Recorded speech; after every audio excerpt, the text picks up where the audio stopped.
Hello Scorpio. This is Inspire 2016 with your weekly tarot reading for the week commencing the 2nd of January until the 8th of January 2017. The first card for you is representing, how do you feel about yourself? Your card is the Four of Swords. After every crisis and before every new challenge, there is always a time of relaxation and contemplation. Constant stress and tension will break even the hardest and most resilient of people, but brief periods of rest enable you to refresh your energy, concentration and focus, ready for the next challenge. These rests should be used wisely, to heal the body and ready the mind. The Four of Swords is also a sign that you can stop worrying. Put down your defenses and take a breather from the chaos around you. For the moment there is a truce and you can catch your breath without being attacked again. However, bear in mind that a truce and peace are not the same thing. The Four of Swords is a guarantee that challenges will return to your life as soon as you are ready to face them, so make the most of the stillness and quiet you have earned, but never lose sight of the fact that the battle is not yet over, and that there is still work to be done. This card suggests that now is the time to rest from some difficult times, perhaps the trauma of breakup or departure, relationship or family problems, financial and health worries, stress and conflict. Take a break. This is also not the time to make decisions, particularly when you are at your most vulnerable. The Four of Swords suggests the need for seclusion. You need seclusion to deal properly with your situation and need to experience time apart from others to gather your thoughts and feelings. Following on from the painful loss of the Three of Swords, the Four of Swords indicates your need to spend time alone to re-evaluate your life. Solitude, although often difficult to bear, is necessary for you to be able to recharge your batteries and rejuvenate your spirit.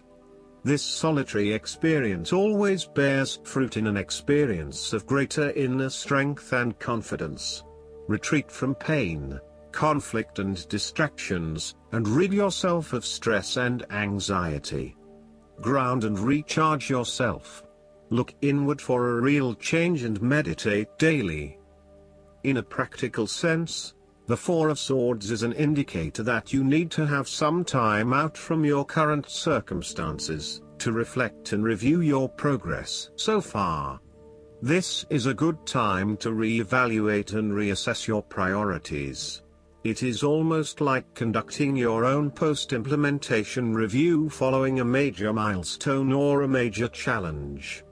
Create some time and space to reflect on what has worked well, what has not worked well, and what you need to change for the future. Pausing for reflection after each major challenge will position you well for success in the future. The second card for you is representing, what do you want most right now? Your card is the Queen of Swords. What do you want most right now is justice and fair judgment.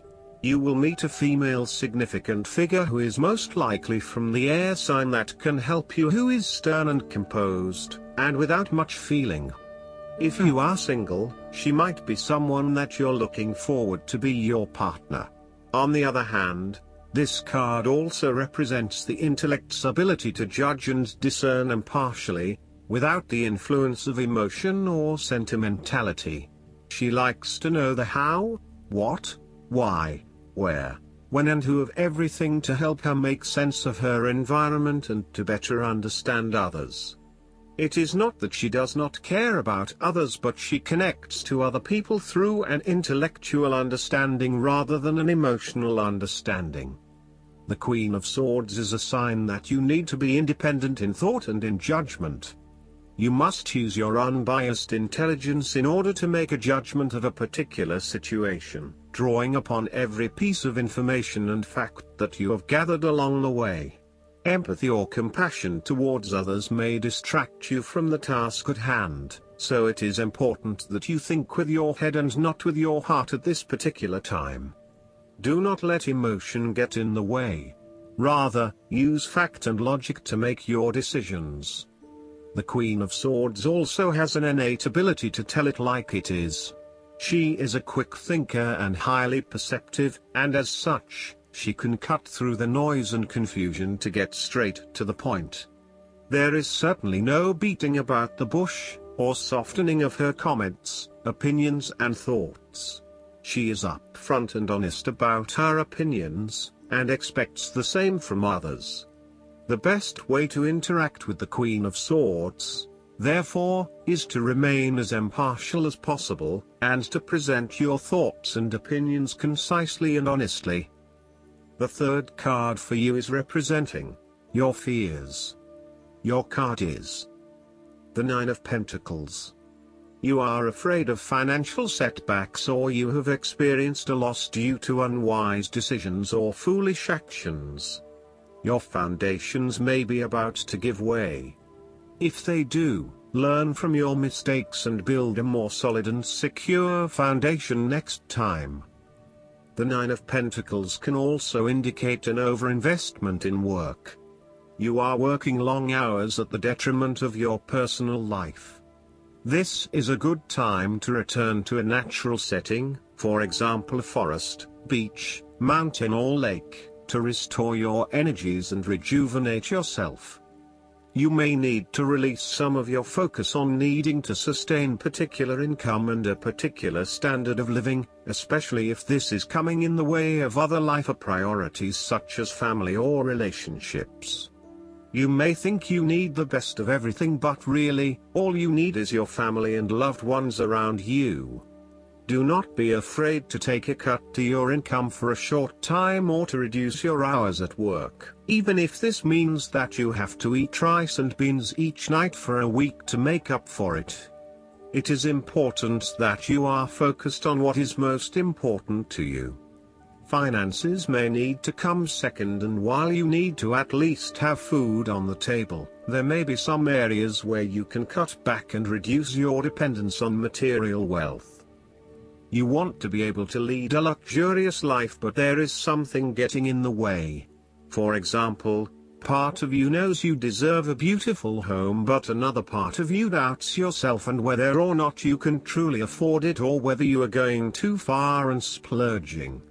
You want to be surrounded by beauty, but you also do not want to be dependent on material possessions for your satisfaction and fulfillment. You do not want to be seen as spending your money frivolously, and so you are reluctant to invest in luxury. The fourth card for you is representing what is going for you. Your card is the Ace of Pentacles. You may see new opportunities come your way to generate a new source of income, or you may be lucky enough to receive a financial gift or windfall. On a broader level, this ace indicates abundance in all areas of your life and a general feeling that you are indeed blessed and deserving of everything that comes your way. Operate by the law of attraction, and send out positive energy into the universe so that you may receive abundance in return. The Ace of Pentacles is about manifestation of your goals, and that you are moving into a more positive state of mind about what you are capable of achieving. Your ideas are ready to be turned into something tangible. Figure out what will work and make it a reality. Thus, the Ace of Pentacles sees you starting to map out how exactly you will achieve your goals, by creating targeted action plans and getting those actions underway.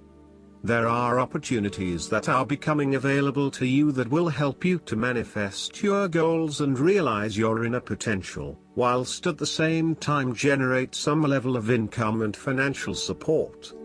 You are beginning to see that the world is indeed your oyster, and that through careful planning, you can manifest your true goals and desires. The Ace of Pentacles can suggest that you need to introduce something new into the equation, rather than let things remain as they are, and hope they work themselves out. The Ace of Pentacles suggests you throw something new into the mix. Consider something that is out of character, or something you might not ordinarily do, or get around to doing. For instance, You might consider joining a club, taking a class to learn new skills, or maybe even picking up a couple of books to learn how to build a new business. The fifth card for you is representing what is going against you. Your card is the Six of Pentacles. Be very careful about who you lend your money to, especially if you yourself are in financial trouble. While a generous spirit is a wonderful quality, you need to ensure that you are able to support yourself whilst helping others. You may have a tendency to spend or give away more than you can afford to. Be careful with the amount of debt that you get into. It is possible with the Six of Pentacles that you are getting in over your head, and it will soon come back to bite you in excessive interest rates or personal threats if you are unable to pay it back in time.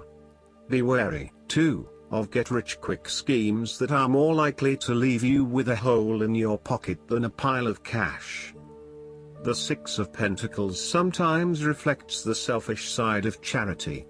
In some cases, people give to others not for the benefit of the other but for the benefit of themselves. Be careful that you are not trying to prove to others that you are generous because you can give to the poor or the needy. Aim to give selflessly rather than selfishly. In a relationship reading, the Six of Pentacles suggests that one partner is doing a lot of the taking but not a lot of the giving, thus creating an inequality in the relationship. You need to be careful that your generous spirit is not being taken advantage of and that you are not always the one making compromises for your partner's benefit. The last card for you is representing the likely outcome that you may have. Your card is the Three of Swords. You might be feeling lonely, heartbreak, betrayal, separation and grief. By preparing for this difficult event, the emotional blow can be minimized or even prevented entirely. This is all about release. When you have suffered a major setback or loss, it is a good time to have a good cry, which is all part of the cleansing process. Expressing your sadness and letting it all out will then help you to move on to better times. However, it is also important that you continue to focus on the future path ahead. There can be a risk that you may become overly absorbed in the loss and the surrounding emotions that you lose sight of the need to just let go and move on. The loss becomes your focus rather than the recovery. It is time to accept the loss and then move forward with your life. That said, pain, sorrow and grief are often a necessity in the journey of life.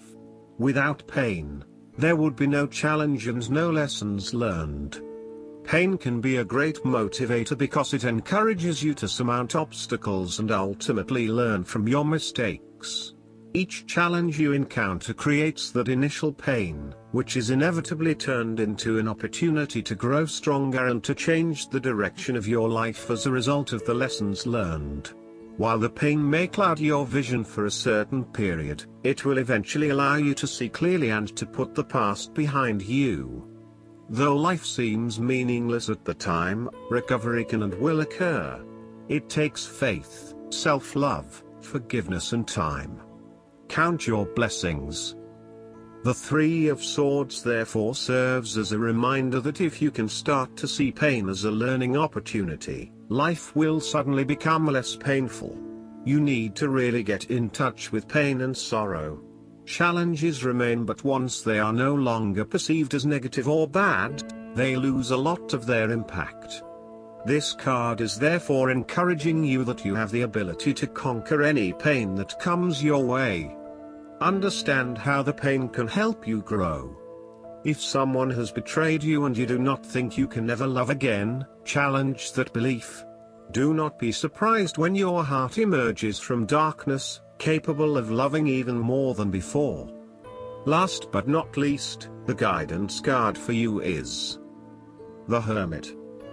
This card signals that you would benefit from spending time alone, listening to your inner voice. Meditation is essential, as the path to enlightenment is an inner journey. be silent and experience the joy that comes from seeking the truth of your own heart. Learn to feel comfortable in your own company. After all, there is a difference between being alone and being lonely. This card also signifies spiritual teaching, so it can mean that you have wisdom to impart to others, or that perhaps it is time for you to find a spiritual teacher. Sharing wisdom is part of your spiritual journey, especially right now. Additional meanings of this card: good advice, finding or becoming a mentor, self-discovery, re-evaluation of plans, going on a spiritual quest. Archangel Raziel offers sage advice to spiritual seekers, including guidance about esoteric concepts, interpretation of your sleeping dreams, and past life memories. Call upon Raziel to help you find the richness that comes from meditation and spending time alone in contemplation. I hope that you enjoy everything, and if you like the reading, just please click subscribe and you will get instant notifications every time we publish a new video right to your YouTube. Thanks.